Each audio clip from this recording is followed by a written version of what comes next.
ari kunywa amata twebwe yaduhaye amazi ubwo so wagasanga yirirwa ku mugozi ariho aziritse we arimo kwirira inyama n'amata mu gikoni kandi se bijemo sambwe ngo umukozi muzima se uretse igenda rimeze baze nkabona mbere nabonye yiza umukozi mana nkumaye n'uwo wacu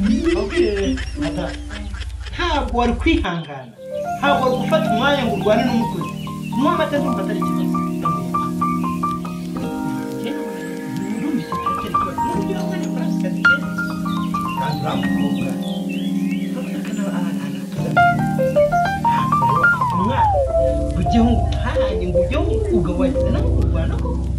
muri iyi minsi mike yari amaze aha ngaha mumaze guhuza ko numva abo se mboneka hano ryari ngewe ndakubaza ibintu yadukoreye twebwe duhari nidusiga umwana bizagenda gutya urumva n'aya mazi azayamuha cyangwa tuzasanga umusatsi waracuramye kandi duhaha ndabyumva icyo ni ikibazo ariko nanone wagomba kumwica tukamuganiriza noneho rero icyo ukora umwanzuro n'uwo ariko n'ubundi ntabwo nzi ko wajya ngo urakare ariho wamuzanye ni njye wamuzanye rero nanjye ugomba gufata umwanzuro uyu se wagiye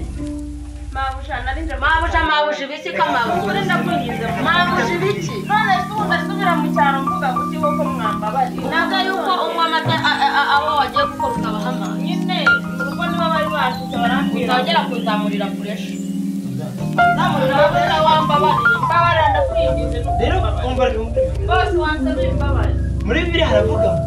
tega amatwi utazababarira mu isi no mu ijuru ntabwo azababarira wagize mu imana n'umukuru ko ntacyo twaye ko nibura rivuze kwisubira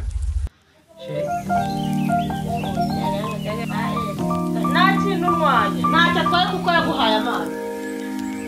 ntacyo atwaye inteye amazi cyangwa mufite ibyo mupanga ashaka murabizi ko muri urugo ruboneka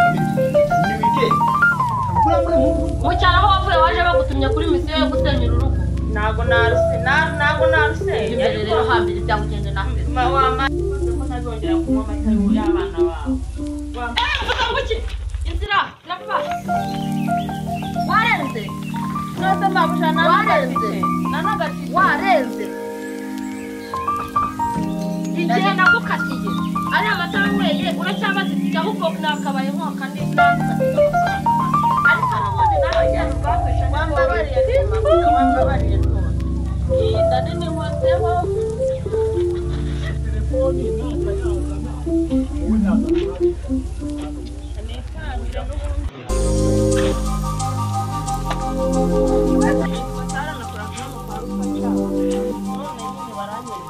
bakwirukana iki